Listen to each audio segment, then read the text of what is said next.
In today's global economy, many companies operate in developing countries. But many are missing significant opportunities for growth within these markets themselves. Some companies have found ways to create sustainable livelihoods that help people in developing countries out of poverty, so they can become active in the world economy, with earning potential and spending power. The pace of change in society and global markets requires a new way of thinking. Today's developing countries will be tomorrow's emerging markets. But what are sustainable livelihoods? Why are some major businesses on the world stage thinking this way? What's in it for them? And what's in it for the people in the developing countries they work with? Much of the developing world is still facing the challenges of growing populations, few and diminishing resources, political and local unrest. These communities lack some or all of the essential ingredients for a sustainable livelihood: clean water, sanitation, energy, infrastructure, education, healthcare. Businesses can engage with developing countries to create sustainable livelihoods that not only deliver basic needs, but also bring opportunities for the countries and the businesses themselves. It makes good business sense to find ways to help people out of poverty, to increase their earning potential and spending power, so that they become tomorrow's customers, employees, and business partners.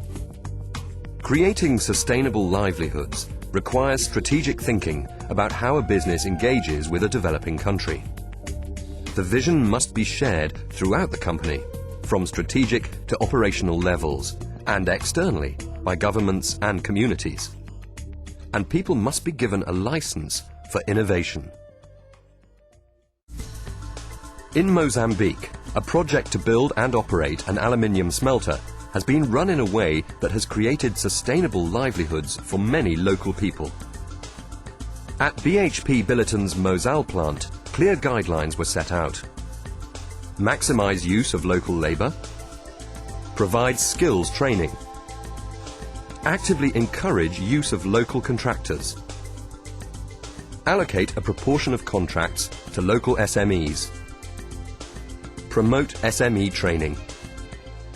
Construction and operation of this plant required a high degree of technical precision and skill. However, instead of relying on expatriate firms, BHP Billiton decided instead to build capacity locally. Local companies were offered free commercial and technical training to overcome their lack of experience on large projects. Mozal has also engaged in widespread health awareness campaigns and helped in the growing and marketing of local crops. In this way, the company has brought jobs and prosperity to help many look forward to a better future. And it has secured its own future by creating a stable, healthy workforce. Daimler Chrysler have helped to create sustainable livelihoods through the operations of their Mercedes-Benz subsidiary. In the Mercedes-Benz S-Class, more than 30 interior components consist of up to 75% natural fibers. Increasingly, Daimler Chrysler is making components from renewable and totally recyclable raw materials. In Brazil, for example, they are making headrests for commercial vehicles out of coconut fiber. The Poema project resulted from collaboration with the Brazilian University de Pará. Villagers in one of the poorest areas of Brazil now produce these headrests locally. Previously discarded as a waste product, the coconut fiber is a lighter and stronger material than plastic or carbon fibers, and also saves 5% in production costs. So Daimler Chrysler has found a better material, and nearly 1,000 families have increased their income by up to 900% by supplying a car manufacturer with components from a renewable, totally recyclable natural resource. BP is another company that knows that sustainable development can bring benefits all round. In partnership with the governments of the Philippines and Australia, they have worked with remote rural communities to help them develop economically and socially.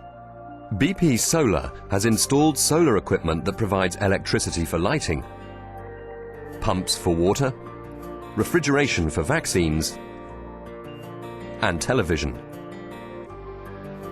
But they didn't stop with the solar power. They also gave local people the power to help themselves.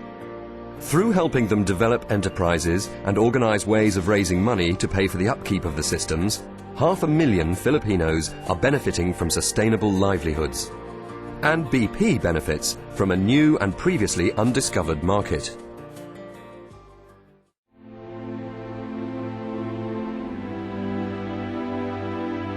So what are the lessons to be learned?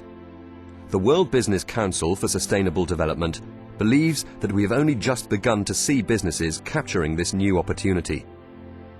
This approach is not new to everyone, but many are yet to recognize the growth potential from this new way of thinking. From really achieving a balance of social and environmental benefits with real economic progress. These three examples only scratch the surface of the numerous opportunities that exist. There are still many innovations and new business models to be identified.